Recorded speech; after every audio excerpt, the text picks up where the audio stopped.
Sr. Gilberto Bernardo, seja muito bem-vindo à Livraria Letras Lavadas para a gravação deste nosso episódio, O Poeta da Minha Vida. É com muito gosto que o recebemos aqui. Obrigada por ter aceito o nosso convite. Eu que agradeço o convite que me fizeram para falar do poeta, que no fundo não é só esse que é o poeta da minha vida, há outros poetas, mas esse é o que eu escolhi e o que ultimamente tenho andado a ler já há tempo.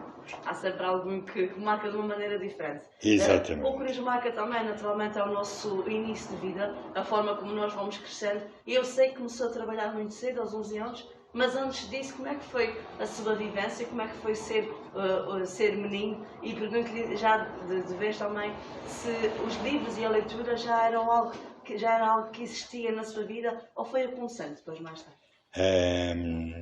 Ser menino foi com livros. Ser menino, livros era uma coisa que eu não dispensava. Era uma das minhas brincadeiras, que eu gostava muito de pintar, aliás, de desenhar. E eu desenhava todos os livros todos. Brincava muito com livros, e os livros sempre fizeram parte da minha vida. E desde criança. Porque geralmente era no início. Eu, quando era criança, eu vou-lhe contar um bocadinho antes. Claro, é o seguinte, é que eu sou o filho mais novo de uma família de 7 irmãos. Um morreu aos 6 meses, mas os outros eram vivos. A minha mãe era muito doente, tinha um outro irmão que também era muito doente. E quando eu cheguei a esse mundo, foi fruto de uma ausência do meu pai. Meu pai foi trabalhar para Santa Maria, para o aeroporto.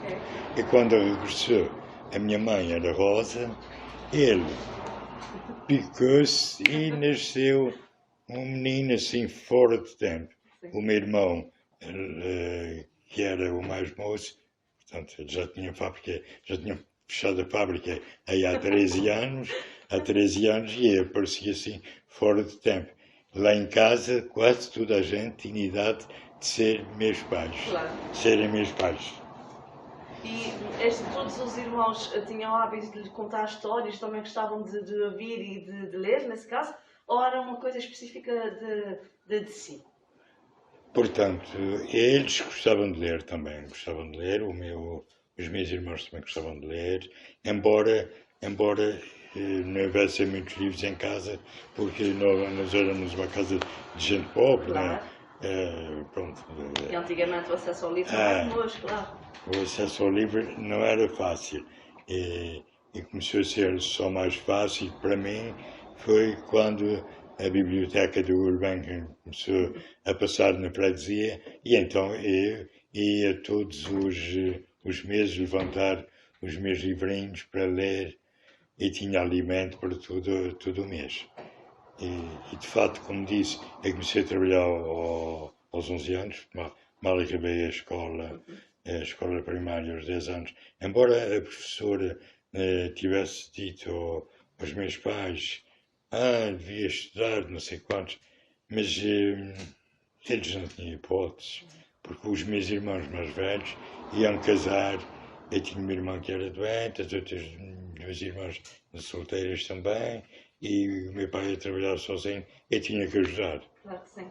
Essa alteração, esta mudança na sua rotina, foi algo que o marcou muito, ou assumiu que naquela fase, com 11 anos, apesar de ser poucos anos de vida, não é? Assumiu que naquela fase tinha que ter outra postura, outra responsabilidade em casa. Como é que foi esta adaptação? Portanto, era uma coisa natural, era normal naquele tempo. Né? Já ajudava, portanto, nós como crianças ajudávamos aos nossos pais. O meu pai era pedreiro e os meus irmãos também. Portanto, na altura, o pai, quando tinha a profissão, os filhos seguiam sempre a profissão dos pais. É que fugia um bocado à rotina. Mas nós, portanto, o trabalho de pedreiro, muitas vezes havia vagaturas, e então, nessas alturas, portanto, havia pouco trabalho, e o meu pai sempre, e o meu avô também, e os meus avós também tinham sempre terras, faziam terras, e nós aqui trabalhávamos a terra também. Às vezes, quando havia muito trabalho, eles iam para a terra e eu também ia ajudar. E as lides dos milhos, dos trigos, de vigiar praga e outras coisas assim do género, sempre fiz com a naturalidade. Trabalhar, portanto, era um bocadinho de responsabilidade, mas eu fui trabalhar foi com o meu irmão, juro que foi com o meu irmão. Primeiro, depois fui trabalhar com o meu pai e conheci Ponta Delgada. Conheci Ponta Delgada exatamente a trabalhar com o meu pai. O meu pai trabalhava aqui em várias casas, um senhor que tinha casas, que alugava casas, e então ele dizia, mas Gilberto, pois aqui e ali e lá.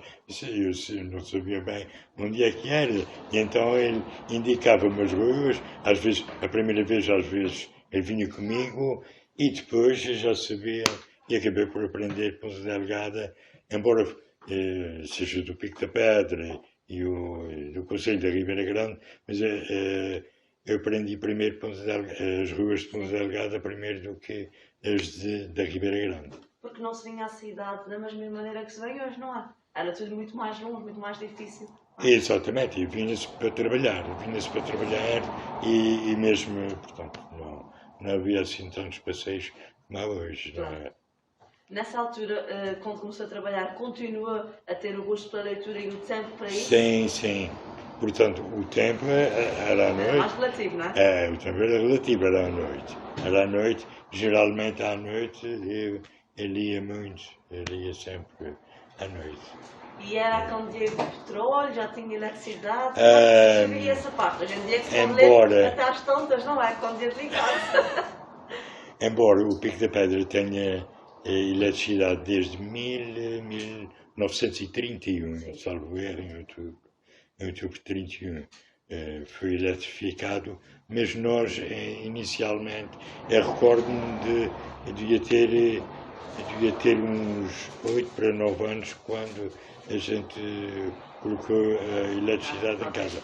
Anteriormente era candeeiro de petróleo, ou Petromax também, na altura dos milhos, havia os Petromax que se utilizavam também com a luz mais clara, mas depois colocamos luz em casa.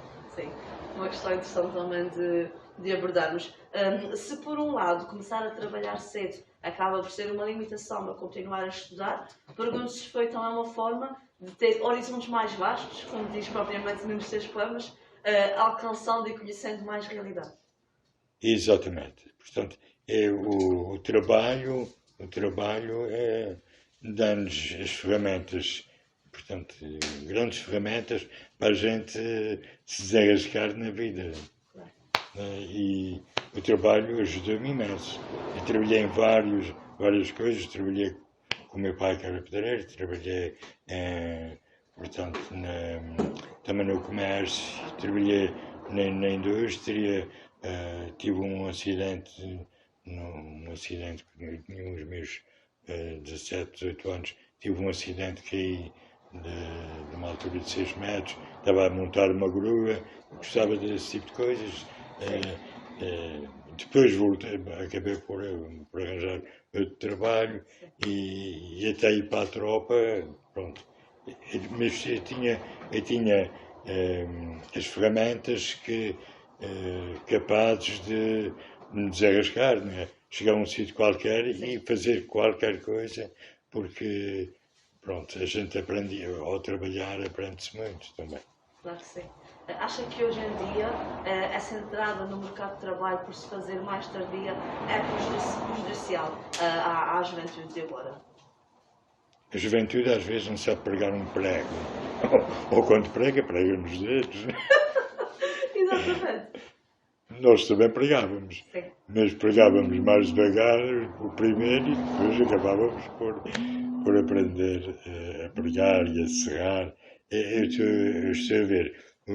O chefe de escoteiros lá da minha terra, nós fazemos o curso carnavalesco, ele diz que cada vez é mais difícil arranjar miúdos que saibam pregar pregos, que saibam pegar no serrote, que saibam fazer coisas, que saibam colar coisas. Sim. Isso é, portanto, as crianças começam a trabalhar muito mais tarde, às vezes, e depois vão, às vezes, para trabalhos diferentes, né? Destes, não passam por aquele básico que nós, na altura, passávamos.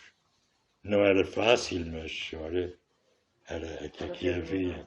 Era o que havia. Claro. Se tivesse continuado a estudar, o que é que gostava de ter seguido e que profissão gostava de ter escolhido? Depois eu fui para a tropa e depois da tropa que eu fui estudar foi interessante. Eu tive 3 cursos à escolha e eu não gostava muito de números, né? Sim. Pá, isso, os números são uma grande chatice, né? Portugal. Ciências exatas e tal. E então, eu fui para a eletricidade, que era uma coisa que eu já tinha umas luzes, para aquilo tinha fórmulas, por todos os cantos. Eu disse, olha, eu fugi dos números e acabei por ir cair no meio de tantas fórmulas. Também, depois da minha vida, fui eletricista durante alguns anos numa fábrica e depois acabei por ir trabalhar para a Segurança Social e acabei por, pronto, ali. Portanto, também fui para a Segurança Social para um trabalho, era um trabalho que me propuseram as atividades culturais, porque era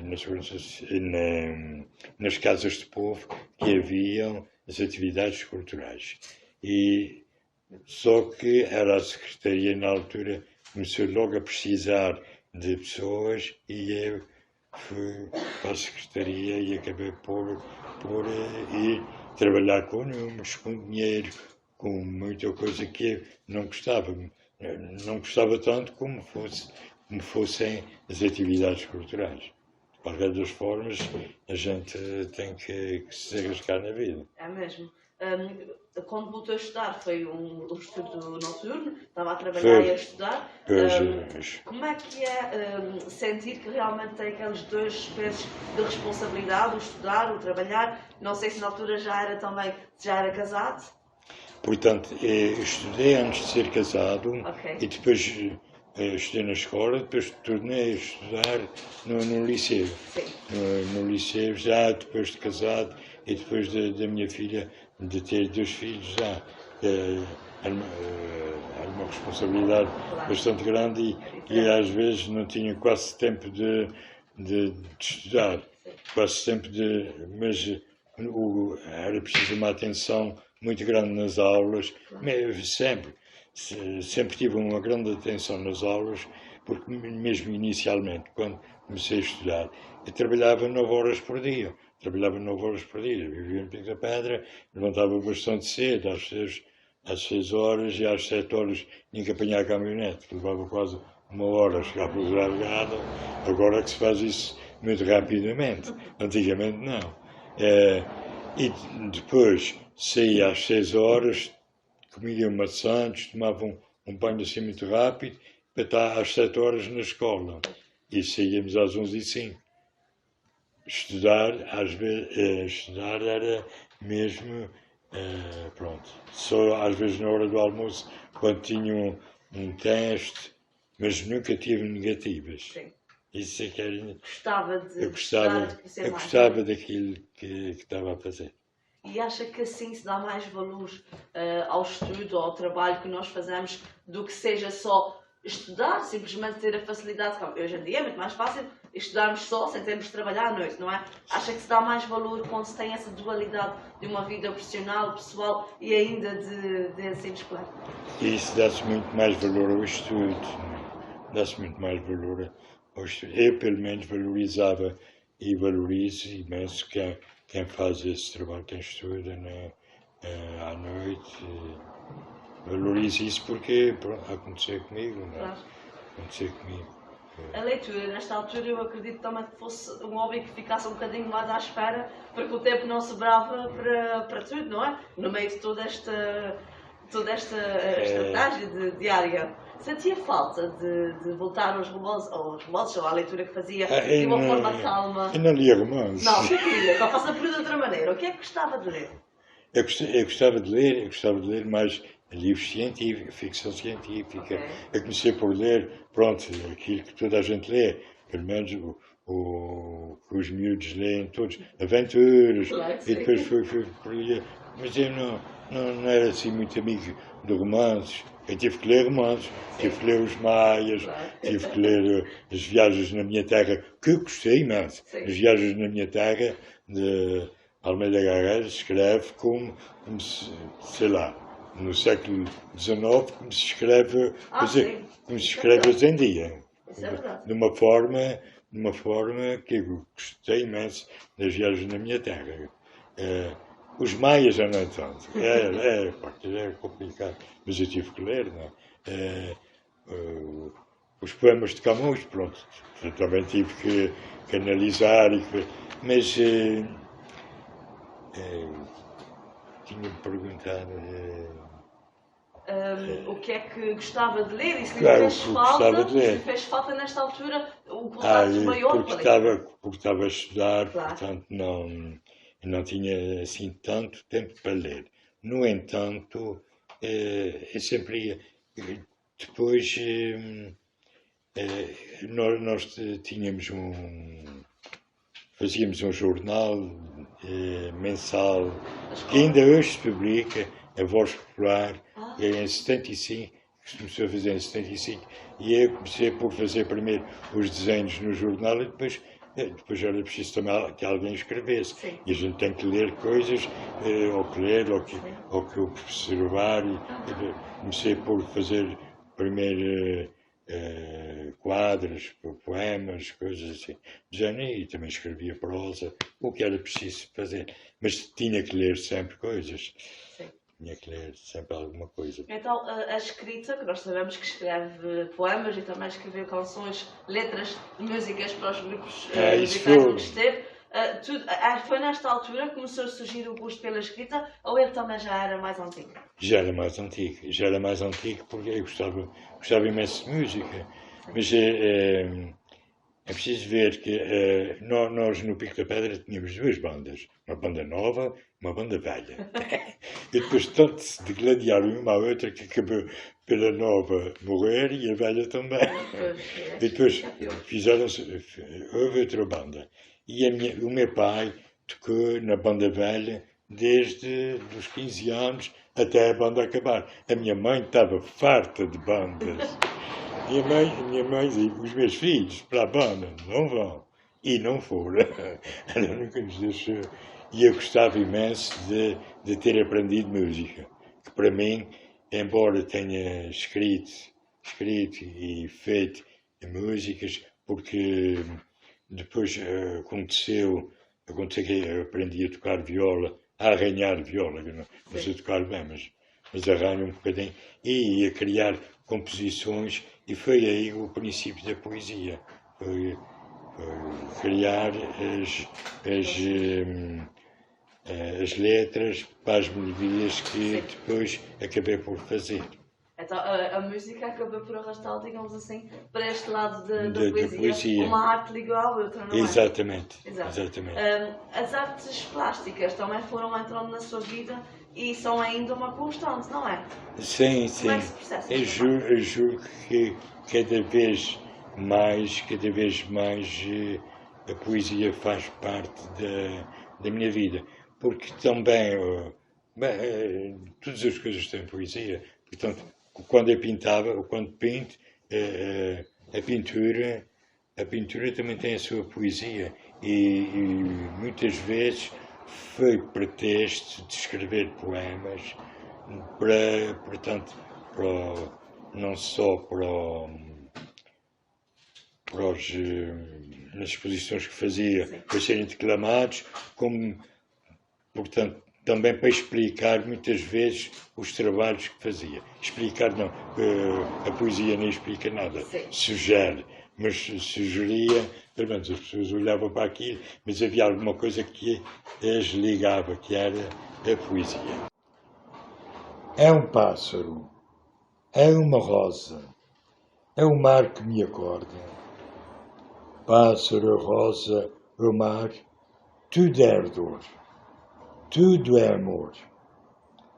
Acordar é ser rosa na rosa, canto na ave, água no mar. Sim. Nas exposições que participou, também tinha a medalhística.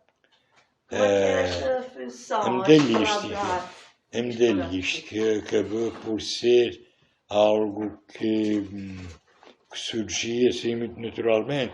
A fazer, foi na altura, a primeira medalha que eu fiz foi em 86, salvo erro. No meu ano de nascimento, não é? Exatamente.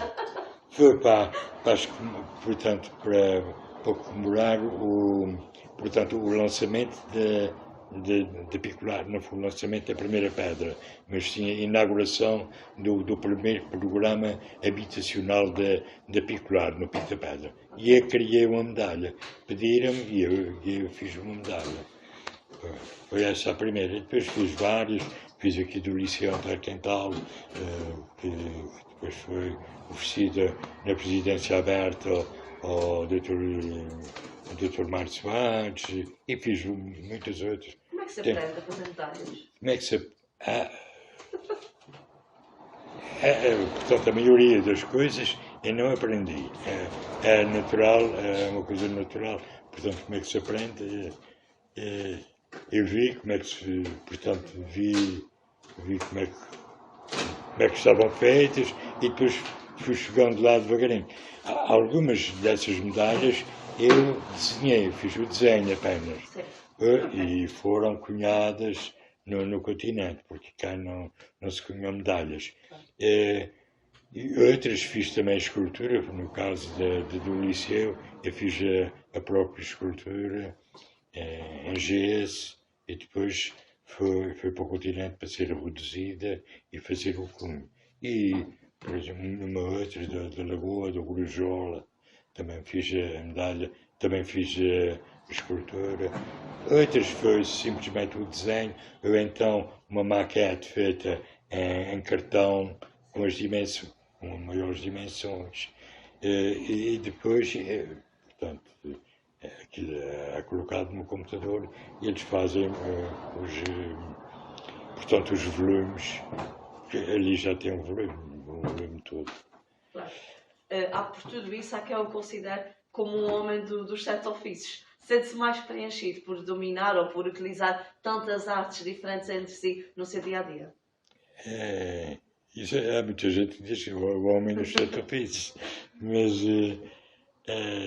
isso quem tudo faz, tudo cria, quem é mestre em toda a arte, se tiver a algibeira vazia, só é burro nessa parte. Não, mas à partida, tendo em conta realmente também o seu percurso de vida, sim. A labuta que teve que ter para chegar onde chegou e tudo mais, a minha pergunta reformulando é, a arte preenche-o mais? A arte preenche muito. A arte é algo que me seduz e que no fundo me faz viver, não é? Sim, claro que sim. As quadras populares que muito escreveu também foram utilizadas nos cursos carnavalescos e não só. Como é que era essa sua interferência direta no mundo social da sua freguesia? Como é que era saber que aquelas pessoas que estavam a contar tinha sido escrito e sentido por si, em primeira mão? As quadras populares eram feitas, portanto, por os carros, todos os carros tinham, alguns dos carros tinham críticas sociais e fazia-se umas quadras e as pessoas levavam aquilo que era para se perceber melhor o quadro em si. Eu fiz muitas dessas quadras. Fiz também na altura quadros para... Nós fazíamos marchas populares para o São João da Vila. Muitas dessas letras também, que eram feitas em quadros populares, também foram feitas por mim, e eu gostava de fazer aquilo. Geralmente, antes do curso carnavalesco, há uns tempos antes a gente viu o que era mais que precisava de levar assim um bocadinho de pimenta. Sim. E então a gente fazia uma quadra para, Ao sabor do que era preciso dizer, não é? ao sabor da hora. É claro que sim. Nesta altura já apreciava poetas como o que hoje escolheu para falar sobre ele, o Agenda. Portanto, apreciava aprecia vários poetas, Vinícius de Moraes, vários. Eu não faço a mínima ideia. Os poemas que eu lia muitos poetas, mesmo portugueses, brasileiros. Agora, o Eugênio Andrade, de facto, eu sinto bastante a escrita dele. Portanto, identifico-me imenso com a escrita dele. Poemas pequenos, poemas que têm uma metáfora, que falam que sugerem coisas da vida, do dia a dia, o cotidiano das pessoas, e isso seduz-me. Torna mais próximo o poeta de si. Exatamente. A escrita dele torna o poeta mais próximo. Torna mais próximo de mim esse poeta. Eu gosto imenso dele. Há uns anos tive a oportunidade também de fazer um outro trabalho no campo da pintura, que é sobre o Eugênio Andrade. Na igreja do colégio, o Gabriel Costa convidou-me para fazer para pintar um quadro durante uma exibição que houve lá, disseram poesia, disseram poesia, tocaram vários instrumentos, houve um concerto, um grande concerto. E durante esse tempo, salvo hora e meia ou 2 horas, andei a fazer um quadro também, a pintar um quadro que era relacionado com o poema do Eugênio Andrade.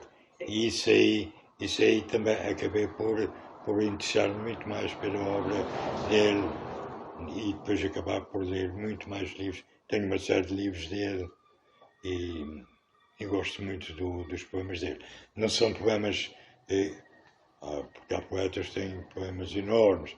Às vezes é preciso poemas grandes para sugerir as coisas, mas ele, com meia dúzia de palavras, às vezes faz esse trabalho na perfeição. Para muito entendedor, às vezes a palavra basta, não é? Exatamente. Exatamente.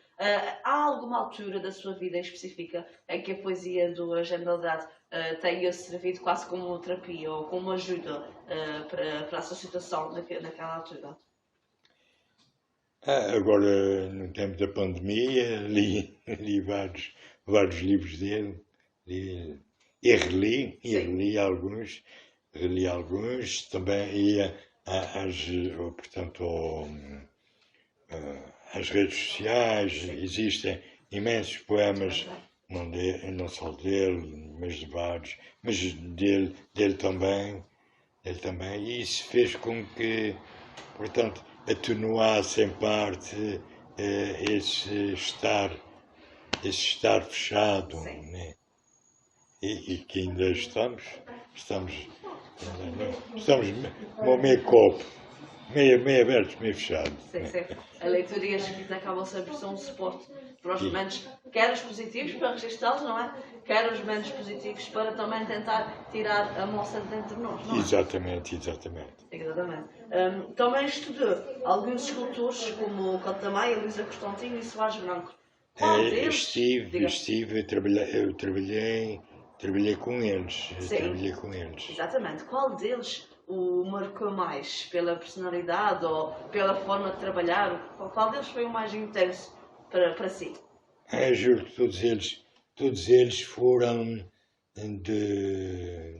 deixaram a marca. Todos eles deixaram a marca, embora eu não seguisse o estilo de nenhum deles, embora, pronto, a Luísa Constantino era mais um estilo mais contemporâneo, e o Canto da Maia é um estilo mais clássico, mas eu gostava muito de falar com o mestre Canto da Maia, gostava muito, ficava sempre com ele no Museu Carlos Machado. Sim. Foi o primeiro artista que eu conheci e que, pronto, e que lhe punha-lhe várias questões e ele respondia sempre com muita naturalidade e pronto, nós copiávamos os trabalhos dele e havia uma coisa que ele dizia sempre: epá, vocês copiam agora as coisas, mas vocês depois têm que ser vocês mesmos, têm que criar o seu próprio estilo. A mesma coisa dizia a Luísa Constantino. E daí que, pronto, aquilo que tenho feito um pouco este exemplo, né? Tentei criar o meu estilo, por exemplo, no caso das aguarelas, tenho feito muito mais aguarelas do que outras coisas. Portanto, aqui é muito difícil fazer escultura, não, pronto, tem que se mandar para o continente, não, portanto, daí que tenho feito aqui tenho alguns trabalhos de escultura, tenho um busto e tenho uns outros que são armações escultóricas, mas foram feitas, portanto, de uma forma contemporânea e não portanto, no clássico. Sim. No campo o Soares Branco, mais no campo da medalhística, ele gostava imenso, portanto, eu acabei por aprender com ele de certas técnicas que ele fazia. Tive no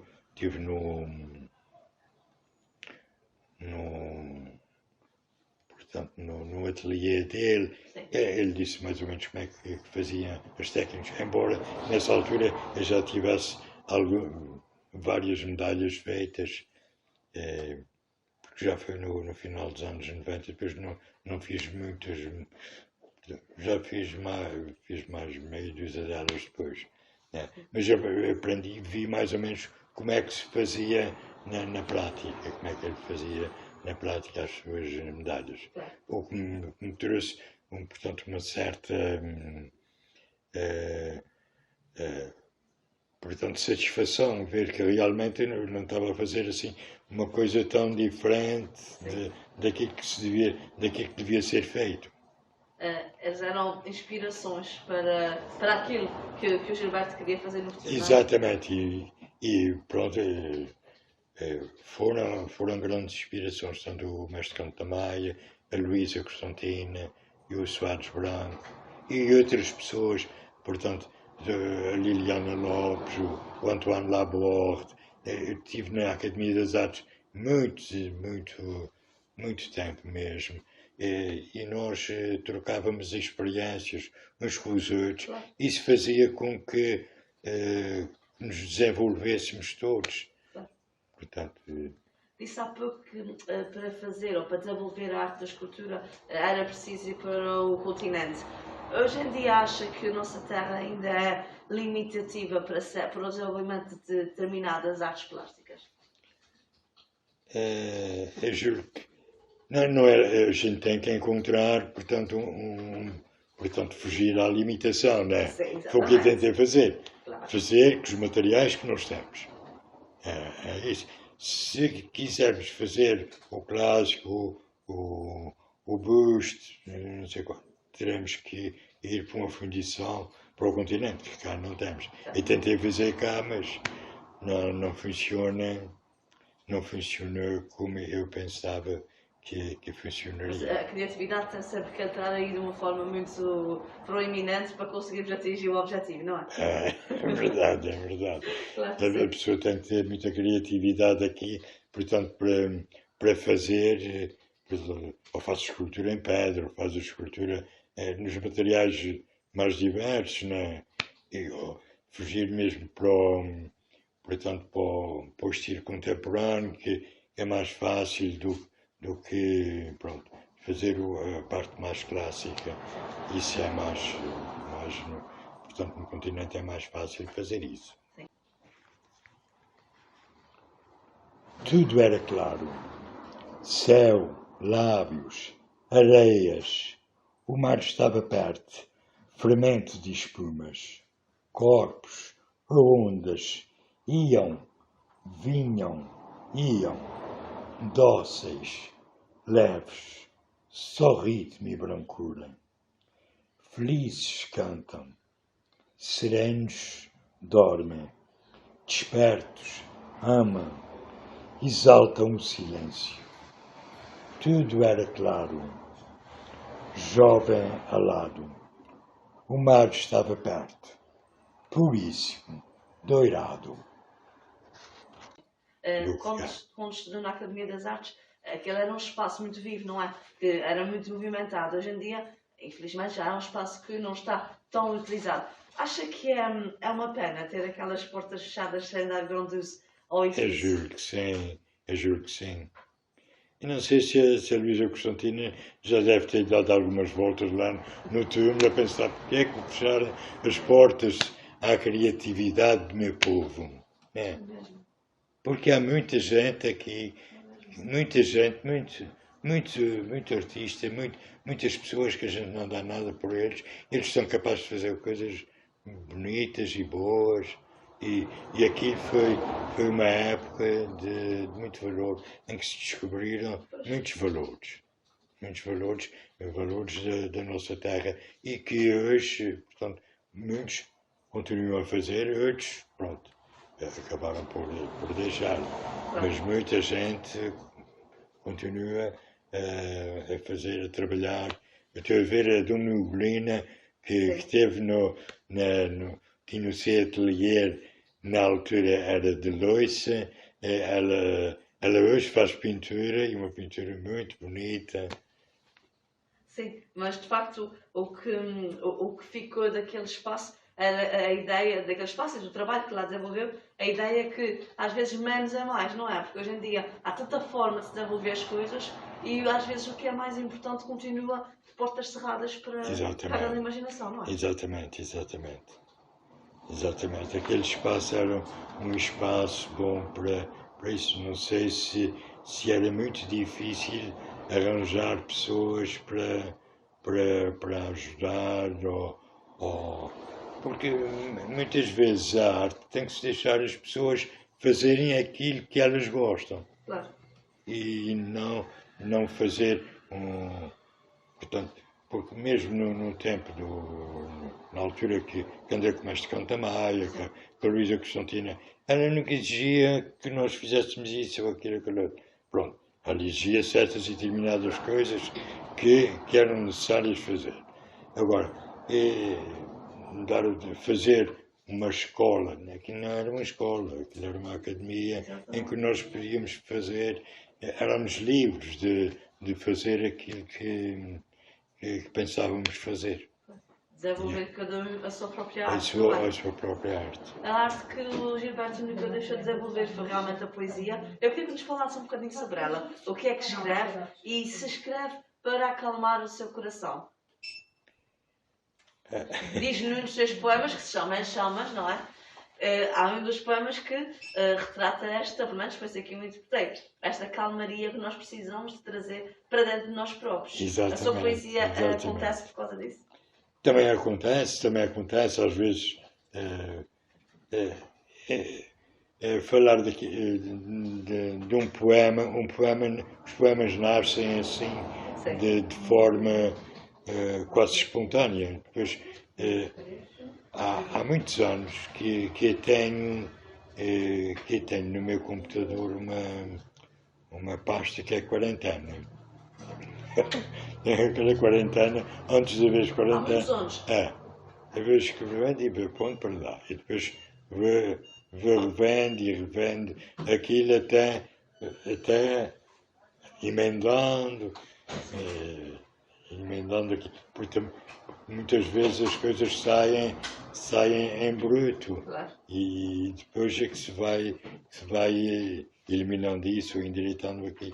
E então ali na quarentena até um dia saírem cá para fora para fazer, portanto, para serem publicados ou então para irem para as redes sociais, o que eu tenho feito.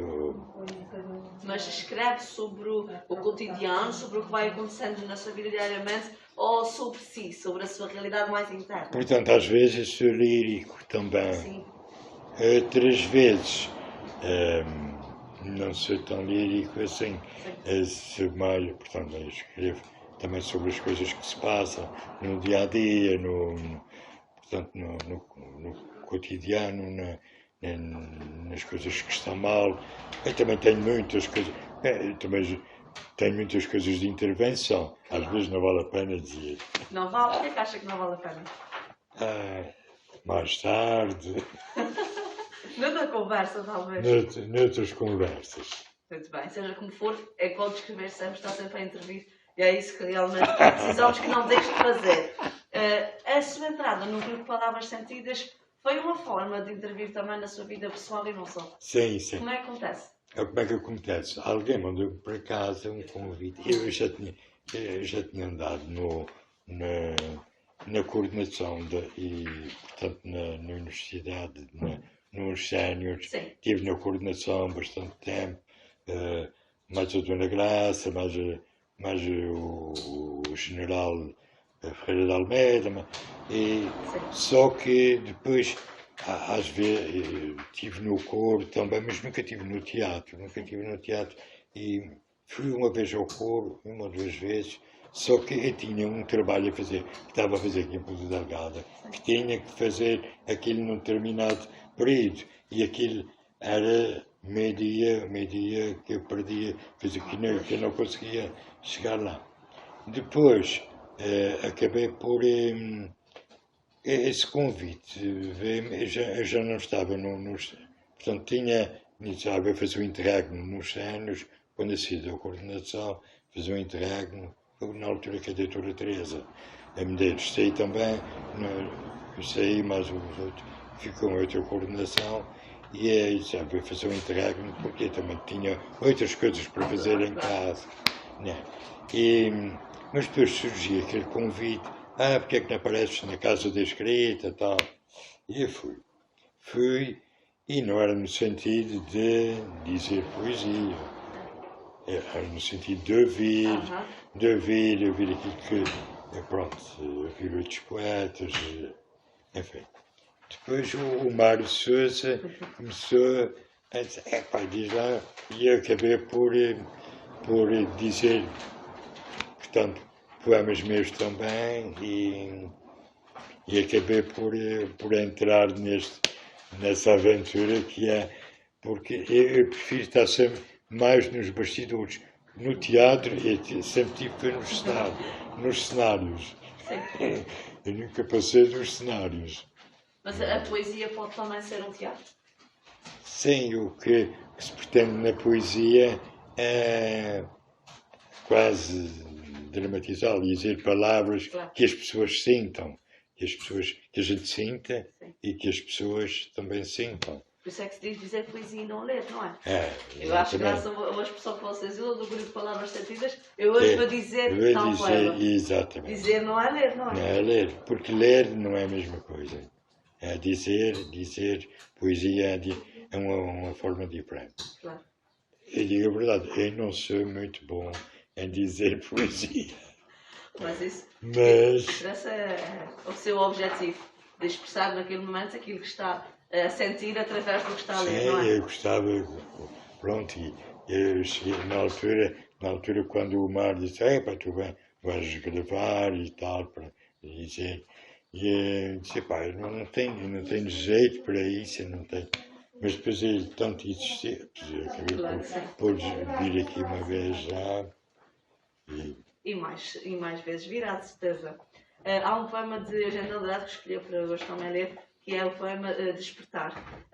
Quando lê poesia, ou independentemente de ser poesia ou prosa, independentemente do autor, o que é que desperta em si? desperta em mim, portanto, em parte, o sentimento que a pessoa teve ao escrever aquele Sim. texto. Desperta em parte isso em mim. E também me desperta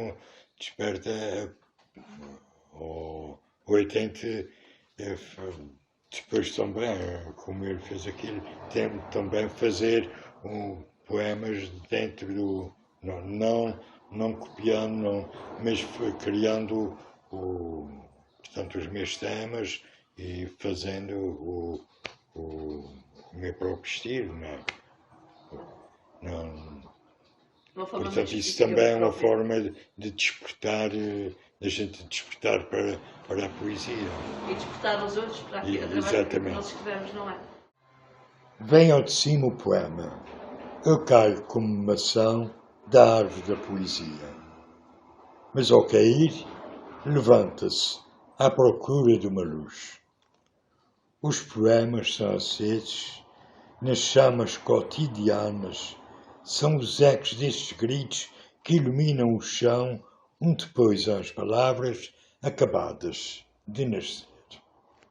Aqui o que despertou realmente foi uma conversa muito bonita, uma história que contou em várias fases, de uma forma muito intensa, e é também conhecido, segundo a minha fonte, que a gente tem que se informar antes de falar com as pessoas, não é? Como um grande contador de histórias. Realmente aqui contou uma história muito bonita, e então a minha pergunta, já quase no final da nossa conversa, é: que tipo de histórias conta hoje e a quem?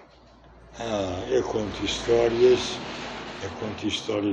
à minha neta e ao meu neto. Que idade têm eles? A minha neta tem 3 anos e meio, o meu neto tem 7 anos. Okay.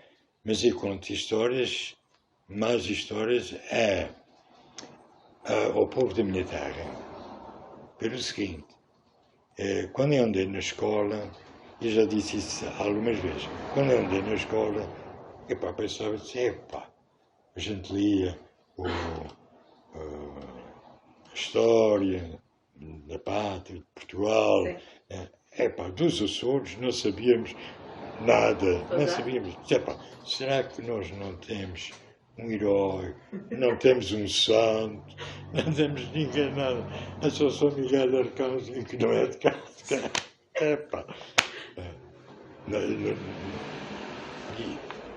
acontece que quando eu regressei do ultramar, quando eu comecei, foi numa altura em que nós fizemos uma exposição em que alguém nos emprestou um trabalho sobre o Pico da Pedra, que era uma monografia sobre o Pico da Pedra, escrita no início do século XX e publicada na revista Michelense em 1920, portanto foi em 3 números da revista Michelense. Portanto, escrita pelo padre Mendonça, António Furtado Mendonça, que foi pároco do Pico da Pedra durante 52 anos. A gente nunca tinha lido aquilo. Portanto, a gente não tinha lido. A gente ouvi falar de alguém, o padre Mendonça escreveu alguma coisa, mas não se sabia de onde é que estava o livro. E então nós resolvemos, porque é que nós não vamos fazer, aprofundar mais.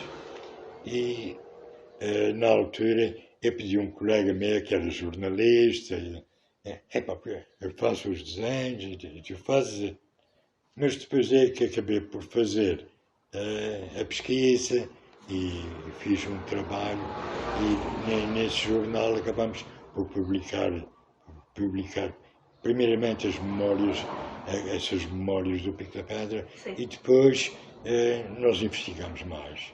Sim. E acabei por escrever depois um trabalho que a Casa de Povo na altura me pediu para fazer. Isso, logo após, quando eu fui para a reforma, que este trabalho é um trabalho já, pode ser considerado um livro, uma monografia. Sim. Do Pico da Pedra, em que explica desde o século XVI até ao século XXI. Portanto, as instituições, a igreja, a Casa do Povo, como é que foram criadas, portanto, como é que as pessoas viviam, a história da água. Isto é que foi uma grande história para contar. Baseei-me imenso também no Padre Mendonça, mas havia muitas coisas que nós tivemos que ir aos arquivos procurar, porque na altura, portanto, no início do século, não era possível haver aqui. E agora, hoje em dia, graças a Deus, existem muitos arquivos e que nós temos acesso, que é preciso é tempo para investigar. Claro. E então, retomando as histórias que contam aos netos, são histórias daqui, da nossa terra, da sua população. Também. Mas conto essas histórias, essa história do percurso do meu povo, também vou-lhes contar um dia, quando eles entenderem bem isso. Claro. Mas essa já foi contada às várias pessoas da minha freguesia e para quem quiser ouvir também. E para quem lê o livro. Claro que sim. Este livro está só disponível na freguesia? Esse livro está, portanto, foi editado pela Casa do Povo através de um programa. Já não tenho. Mas quem tiver interesse encontra o livro na Casa do Povo. Casa do Povo. Ok. Nós já estamos aqui a caminhar para o final da nossa entrevista, Gilberto. De uma forma resumida, e se pudesse dizer numa quadra popular ou num pequeno poema, como é que resumia a sua vida até agora? Agora? Como é que eu resumi a minha vida até agora? Numa quadra improvisada, imagina. A vida é um poema que se escreve nas páginas deste mundo, dia a dia. É verdade. E este dia, esta noite, é que este programa vai passar, certamente ficará mais rico com o seu contributo e com a história que aqui nos contou. Muito obrigada. Até à próxima. Isso é sempre bem-vindo na nossa livraria. Muito obrigada. Obrigado, eu que agradeço. Obrigada.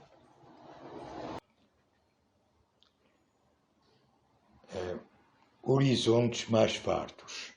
Um poema escrito em 2019. Muitas casas da aldeia foram perdendo as janelas. As portas estão cerradas. Lá ninguém pode entrar.